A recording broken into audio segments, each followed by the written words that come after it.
Oh, hello, class. People of the world, welcome to Marketing as a Foreign Language, the eighth most interesting show about marketing. We are live, as in so live right now.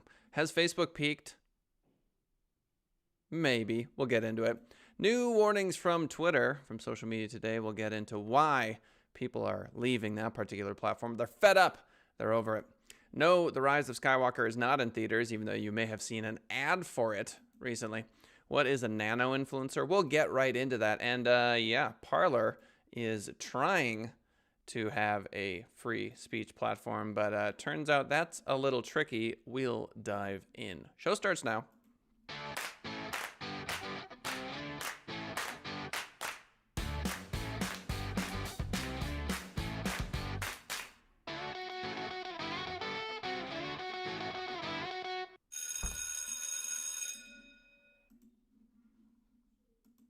So has Facebook peaked?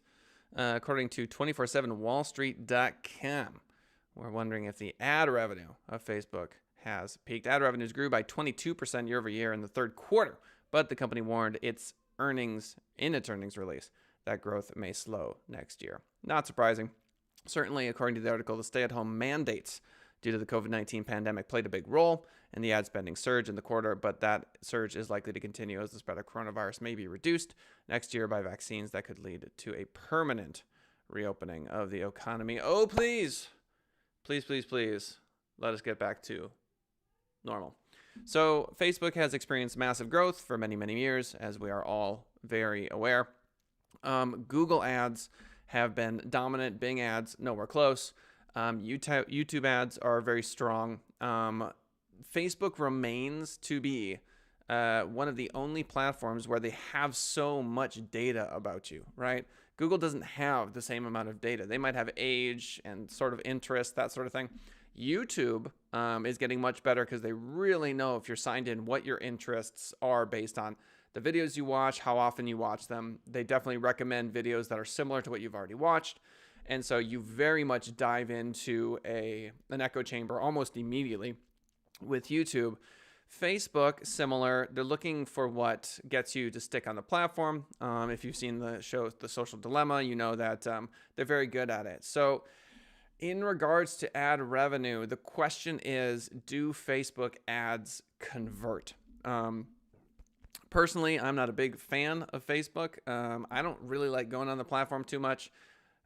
It's not for me. I'm not the target demographic, but there are obviously tons of users that find the platform very interesting, very engaging, very fantastic. So Facebook, as far as I can tell, has no competitor. Google ads, totally different ballpark, right? So if you're a personal injury attorney, you want to reach someone who just got in a car accident, Google and search SEO, as in organic rankings, and pay-per-click are going to be your best options. I don't think having a Facebook ad saying, hey, I'm the best personal injury attorney, is probably the best way that you're going to convert, unless you've got a ton of money and you're just looking to brand. But by and large, local businesses are looking for the person looking specifically for what they want to buy in that moment. That's Google. Facebook is an incredible platform to get people aware of you if you are an unknown. So it's a good way to do that because it's basically a radio ad. If you want to, take an antiquated example, that's micro-targeted, right? So you can still try to convert, but you're really just raising awareness that you exist. And if you're very good at advertising, you drive them to a landing page that can convert on the spot. So as far as I can tell, Facebook's really just getting started. Even though their total number of users might decline, I still think that the ad revenue is going to be really strong for them for quite a long time. But let's see what the article has to say. They're saying the impact on Facebook's ad revenues may not become apparent until the third quarter of next year, so we'll see. Given the recent resurgence of COVID-19 infections and the relatively easy year-over-year comparisons, the company's revenue totals have to challenge in the first and second quarters of 2021. Once the economy gets rolling again and people are not tethered to their computers and smartphones, will ad spending be cut back or shifted back into TV and even newspapers? No. Obviously, no. That is a really easy question to answer. I think that TV ads are ridiculous. I think the number of people cutting the cord has grown substantially, which is to say they don't have cable anymore. People are now basically paying the same thing for like Disney Plus, Hulu, HBO, and Netflix, right? We've just transferred that money from one spot to another. YouTube Premium is another example of a place that's getting a lot of love. Back to the article, third quarter revenues grew by more than 50% at both Snapchat and Pinterest. Not surprising at all that these platforms are absolutely killing it. Twitter boosted its ad revenue by 15% year over year in the third quarter, and Amazon's revenue in its other category rose by 51%, which includes ad revenue. So we're seeing massive jumps at Snapchat and Pinterest. You could make the argument that just everyone's winning right now in regards to social media platforms, because obviously everyone's spending so much time at home. They're not on work computers. They feel as though they can be on social more, and they're not going to get caught, that sort of thing. I think that a number of the jobs that were in offices are going to stay at home. I think there's going to be a lot less monitoring of the work that people are doing. There's going to be more autonomy. And if you really want to talk about freedom, I really think people are going to be experiencing a lot more freedom nowadays than ever before. So what does that mean for Facebook ad revenue? I would argue that Snapchat and Pinterest, some of these other players, are going to see larger jumps, and they're going to compete. And let's not forget that the Facebook demographic is aging. Snapchat, TikTok, they're just getting started. We covered first user in TikTok who got 100 million followers.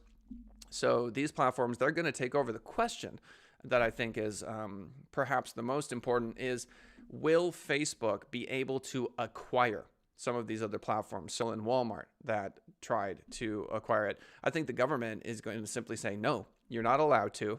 I think Facebook will eventually age out, but we're not there yet. The demographic isn't there yet. The user numbers, as far as I can tell, don't support it, and the ad revenue doesn't support it. So I'm still bullish on Facebook, even though at times I question that. I wonder if Facebook has peaked. Obviously, crystal balls are hard to come by. Back to the article, the company's other choice is to limit space and raise ad prices. So Facebook already has increased the number of ads it shows on its two major platforms by an average of 30% year over year since the third quarter in 2015. So this to me is sort of a sign that people might be leaving because the quality dips. You can make the same article about Twitter, where they're getting a lot of users are getting a lot of warning labels. You'll see this in a slide that's coming up, and people are sick of it. They want to find a new platform. As I've mentioned before, the different platforms are not that technologically different. Parler is not all that different from Twitter, is not all that different from Facebook, is not all that different from Instagram, TikTok, etc. So what we're talking about is different cultures. So would I sell all my Facebook stock right now? No, I would not. But I think the years of massive growth for Facebook may be behind it. New warnings from Twitter, as we just mentioned, after seeing success with its warning pop-ups, according to socialmediatoday.com, when users attempt to retweet a tweet that includes a disputed claim. Twitter is now expanding those warnings to include likes of disputed tweets. This is going to make some people thrilled, and it's going to make some people absolutely livid. So Twitter's not always going to get this right. And if they're right 98% of the time, you're still going to have, given just the massive number of tweets that go out every day, a large subsection that is just irritated by Twitter. Before, you would just do it. You would just send it, you'd like it, whatever. And now, if there's a tweet that, let's say, is mostly inaccurate, or let's say Twitter just gets it wrong, and you are a fervent activist, for this particular whatever idea, and you hit the like button, and Twitter says to you, actually, that's not right. You get a little warning saying, this is actually misinformation. That would drive you absolutely crazy. Now, does that fury, that righteous indignation that you feel in that moment, does that drive you to use Twitter more? Perhaps, that sort of dopamine, serotonin, fight or flight chemical reaction in the brain might drive you to use the platform more. However, I could definitely see a number of people saying, you know what, I'm done, I'm over it. I don't want to be babysat, and then they move on to some other platform, because there are plenty of options. There are more options now, as far as I can tell, that are legitimate. That you can go spend your time on. Reddit, Snapchat, LinkedIn, YouTube, Pinterest, Instagram. I'm obviously missing some, Facebook, etc. So there you go. So new warning labels, according to the article, when you go to like a tweet which has already been labeled as including potentially, keyword there, false information, you'll get a prompt asking whether you really want to go through with that action. So it's a small thing, but again, the volume of Twitter is really going to dictate whether or not their users grow or shrink. And you know what? It's one thing to say that Twitter's users should always be growing. And, you know, I make it seem like unless Twitter continues to grow, it would be the end of the world. But the reality is that, you know, if they are stopping the spread of misinformation, they're going to have more loyal followers, people that really appreciate the platform. So that's not something I cover as much, and probably should, which is that Twitter is stemming the tide of BS on the internet. And that's important. And they should be, commended for doing so. Good for them. That being said, they're not always going to get this right. So back to the article, giving context on why a labeled tweet is misleading under our election, COVID-19 and synthetic and manipulated media rules is vital. These prompts helped decrease, quote, tweets of misleading and misinformation by 29%. So we're expanding them to show when you tap to like a labeled tweet. So Twitter explains there. That added friction could get more users to reconsider sharing potentially false information. And while likes are not as directly connected to redistribution as retweets and shares, Twitter's algorithm is influenced by like activity. If you like a tweet, for example, it's going to be shown to more people. We get that. So good for you, Twitter. You know, is this the perfect panacea that's going to solve all problems? No. But Twitter and Facebook have to be the adults in the room because they are simply too powerful. No, The Rise of Skywalker is not in theaters. Perhaps you've been on YouTube lately, and perhaps you've seen an advertisement for The Rise of Skywalker coming out in December. No, you are not going back in time. This from Snopes.com.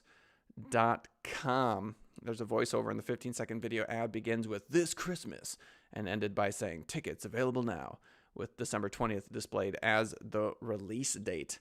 Some of the fans were confused, obviously. So no, it's not rising again in movie theaters. The resurgence of the Star Wars Episode 6 YouTube ads. Is that 9? Episode 9? I don't even know. YouTube ads appeared to be a mistake. It's 9. While the reason for the 2019 ads reappearing in 2020 is unknown, it is possible that in 2019 some YouTube ads for the film were scheduled to run in the wrong year. Yeesh. So this is one of those things where you have a major corporation making a big mistake.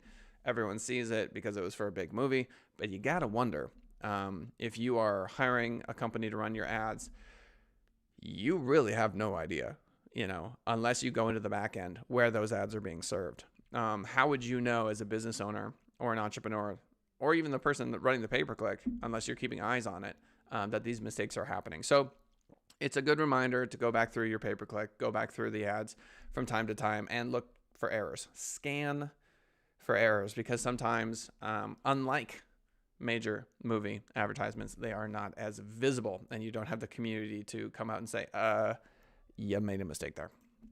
What is a nano influencer? Great question. Builtin.com explains.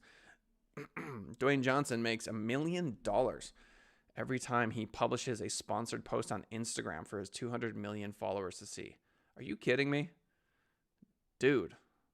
Recently, he shared a photo of wireless earbuds, and it got 1.8 million likes, a massive number, no question, but it amounts to less than 1% of his follower count. Compare that with Gabby Whiten, a nano influencer and PhD student at New York University, who shared a sponsored photo of dish soap with her then 3,000 Instagram followers. Her post got more than 300 likes, around 10% engagement for dish soap.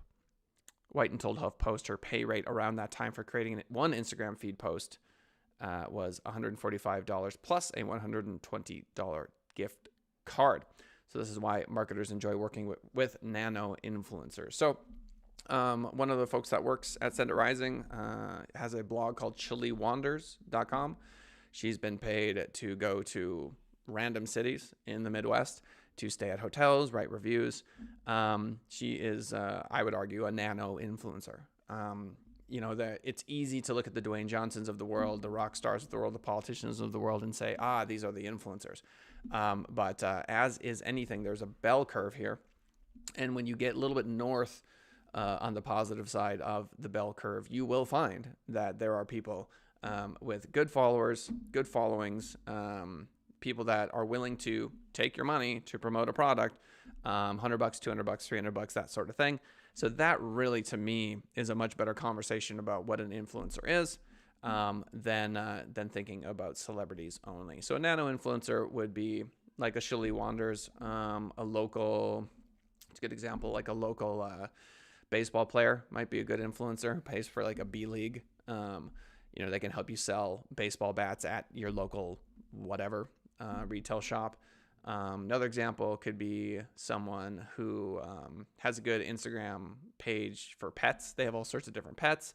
Local pet store could collaborate with them. There's just a million different ways where you could work with a nano influencer and actually stay within budget, a couple $100, and then you could develop a relationship with them over time. And before you know it, there you go. So this is a big deal, this nano influencing, this micro influencing, and it is something to keep in mind. Parler's no banning policy. That may be a little bit of a clickbaity title.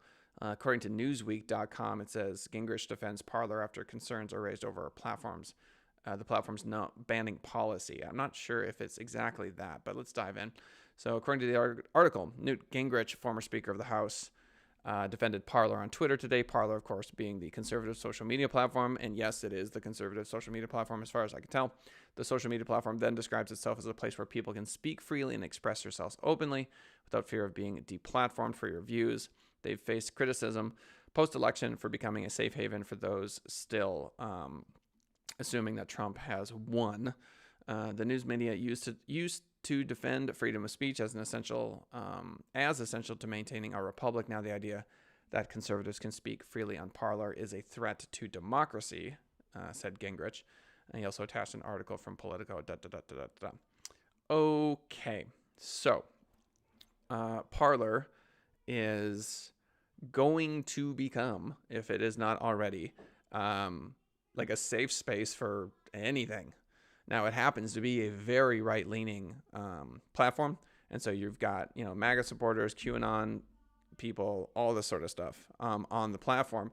And again, it is a natural reflection of some of the policies we're seeing with Facebook and Twitter. It's also a natural reflection of this post-election world. If I recall correctly, they jumped from 500,000 followers to 4 million. In an article I looked at recently, there are more small business owners that lean to the right by like 10%, something like that. So while you may disagree or agree with some of the opinions being voiced on Parler, it is something to consider for marketing. It may become kind of the next big platform, a platform that's like anything goes. You do you, whatever, kind of this laissez-faire. We're not going to tell you what to think platform. Now, you could look at Twitter and you could go, okay, you are not necessarily censoring the vast majority of posts. Obviously, it's a very small amount, but you're adding these little warning labels, kind of ticky-tack, like don't do this, don't like, before you retweet this, you should do this, that sort of mentality, which is going to make a lot of Twitter users very happy. And then you've got folks over at Parler, just do whatever you want. That sort of vibe, I think, is going to gain a lot of traction over the next few years. So I'm very bullish on Parler growing, maintaining their growth. Now, there are funny articles from like the Wall Street Journal and or the Washington Post where they talk about people complaining about Twitter rules on Twitter. So I get that there's a certain level of hypocrisy of like a Parler user who's still on Twitter talking about how ridiculous Twitter is. I get that. But you can't argue with the 500,000 to 4 million user growth of Parler recently post-election. And I just really think that they're going to grow pretty massively because the internet is dying for this kind of do whatever you want platform, especially in lieu of Jack Dorsey, Zuckerberg in front of Congress and everything that's been going on recently there. Okay, let's summarize. So has Facebook peaked? I don't think so, but I don't think we're going to see massive growth either. New warnings from Twitter. Yeah, the flood continues of Twitter saying, don't do this, don't do that, do this. again, going to make some people happy, can infuriate others. Skywalker ad on YouTube just goes to show mistakes happen all the time in pay-per-click. What's a nano influencer?